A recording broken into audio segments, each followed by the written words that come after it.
Shri Sai Satcharita Chapter 42. Baba's passing away. Previous indication: averting death of Ramchandra Dada Patil and Tatya Kote Patil. Charity to Lakshmibai Shinde. Last moment. This chapter describes the passing away of Baba. Preliminary. The stories given in the previous chapter have shown that the light of the Guru's grace removes fear of the mundane existence, opens the path of salvation, and turns our misery into happiness. If we always remember the feet of the Sadguru, our troubles will come to an end.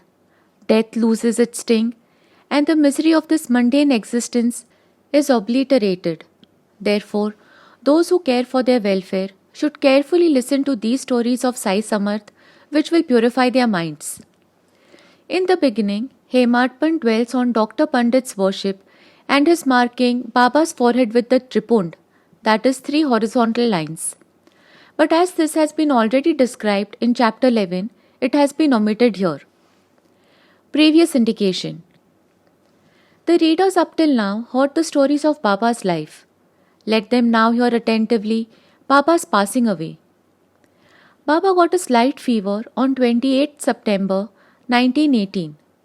The fever lasted for 2 or 3 days, but afterwards Baba gave up his food and thereby grew weaker and weaker.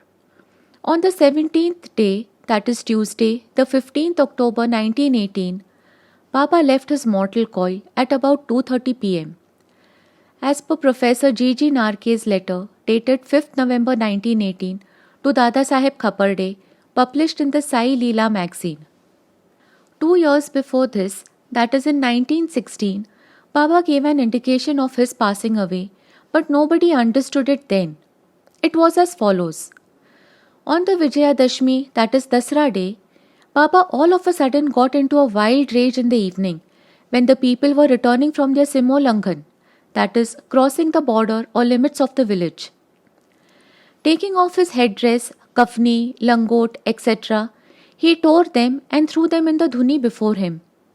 On being fed this offering, the fire in the dhuni began to burn brighter, and Baba shone still brighter.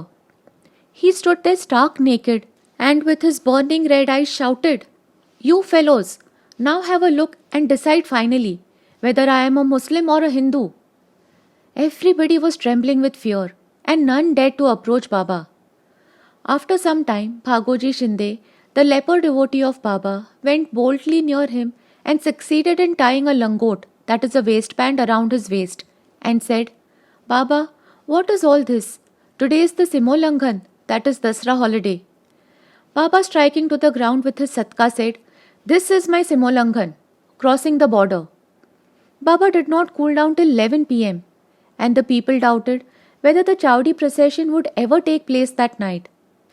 After an hour, Baba resumed his normal condition and, dressing himself as usual, attended the Chowdi procession as described before.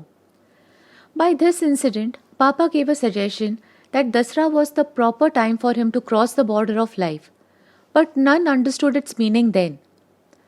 Baba gave another indication also as follows. Averting death of Ramchandra and Tatya Patil. Some time after this, Ramchandra Patil became seriously ill. He suffered a lot. He tried all remedies, but finding no relief, despaired of his life and was waiting for the last moment. Then one midnight, Baba suddenly stood near his bed. Patil held his feet and said, "I have lost all hopes of life. Please tell me definitely when I shall die." Merciful Baba said, "Don't be anxious. Your hundi, that is death warrant, has been withdrawn and you will soon recover. But I am afraid of Tatya Patil. He will pass away on Vijayadashmi of Shaka 1840, 1918 AD. Do not divulge this to anybody nor to him, for he will be terribly frightened." Ramchandra Dada got well, but he felt nervous about Tatya's life, for he knew that Baba's word was unalterable and that Tatya would breathe his last within 2 years. He kept this hint a secret, told it to none but to Bala Shimpi, a tailor only. Only these 2 persons, Ramchandra Dada and Bala Shimpi, were in fear and suspense regarding Tatya's life. Ramchandra Dada soon left his bed and was on his legs.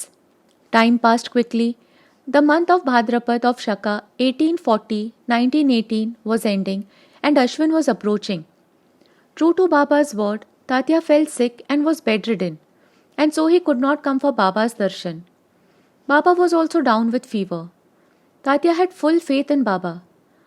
Tatya's illness began to grow from bad to worse, and he could not move at all, but always remembered Baba. The predicament of Baba began to grow equally worse. The day predicted, that is Vijayadashmi, was impending, and both Ramchandra Dada and Bala Shimpi were terribly frightened about Tatya, and their bodies trembling and perspiring with fear thought that, as predicted by Baba, Tatya's end was near. Vijayadashmi dawned, and Tatya's pulse began to beat very slow, and he was expected to pass away shortly. But a curious thing happened. Tatya remained, his death was averted, and Baba passed away instead. It seemed as if there was an exchange. People said that Baba gave up his life for Tatya. Why he did so, he alone knows, as his ways are inscrutable. It seems, however, that in this incident, Baba gave a hint of his passing away, substituting Tatya's name for his own. Next morning, 16th October, Baba appeared to Das Kanu at Pandharpur in his dream and said to him, "The masjid has collapsed. All the oilmen and grocers of Shirdi harassed me a lot, so I leave the place. I therefore came to inform you here. Go there quickly and cover me with bakkal flowers." Das Kanu got the information also from Shirdi letters, so he came to Shirdi with his disciples and started bhajan and kirtan and sang the Lord's name all throughout the day before Baba's samadhi. Himself weaving a beautiful garland of Lord Hari's name, he placed it on Baba's samadhi and gave a mass feeding in Baba's name. Charity to Lakshmi Bai. Dasra or Vijayadashmi is regarded by all Hindus as the most auspicious time, and it is befitting that Baba should choose this time for his crossing the borderline. He was ailing for some days, but before the last moment, he sat up without anybody's aid and looked better. People thought that the danger had passed off and he was getting well.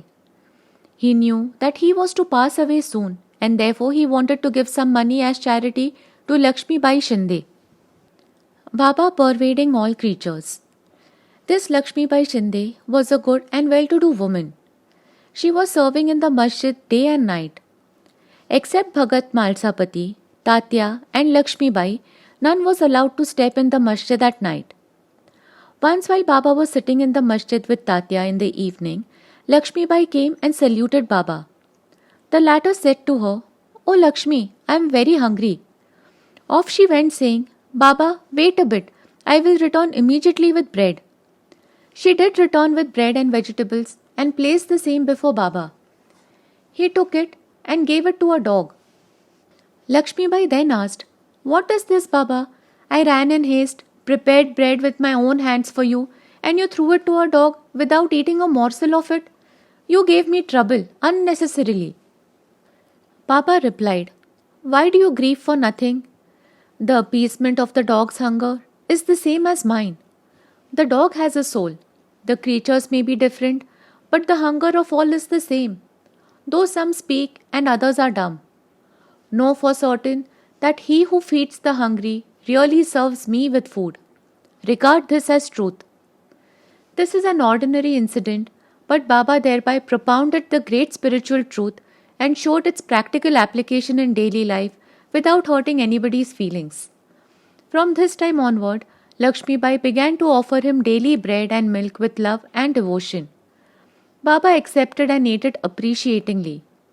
He took a part of this and sent the remainder through Lakshmi Bai to Radha Krishna Mai, who always relished and ate Baba's remnant prasad. The bread story should not be considered as a digression. It shows how Sai Baba pervaded all the creatures and transcended them. He is omnipresent, birthless, deathless, and immortal. Baba remembered Lakshmi Bai's service. How could he forget her? Just before leaving the body, he put his hand in his pocket and gave her just ₹5 and then ₹4. In all, ₹9. This figure 9 is indicative of the 9 types of devotion as described in chapter 21. or it may be the dakshina offered at the time of Simolanghan. Lakshmi Bai was a well-to-do woman, and so she was not in any want of any money.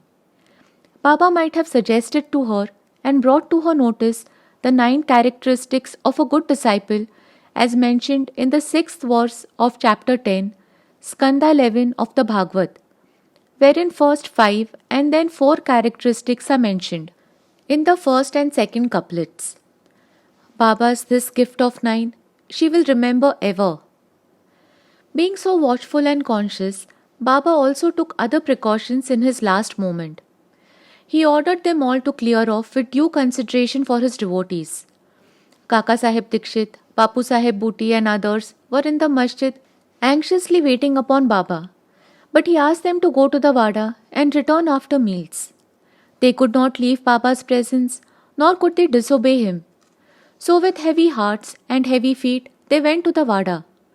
They knew that Baba's condition was very serious and that they did not forget this. They sat for meals, but their mind was elsewhere. It was with Baba. Before they finished, news came to them of Baba shedding the mortal coil. Leaving their dishes, they ran to the masjid and found that Baba rested finally on Bayaji's lap. He did not collapse on the ground, nor did he lie in his bed, but sitting quietly on his seat and doing charity with his own hand, left the mortal coil.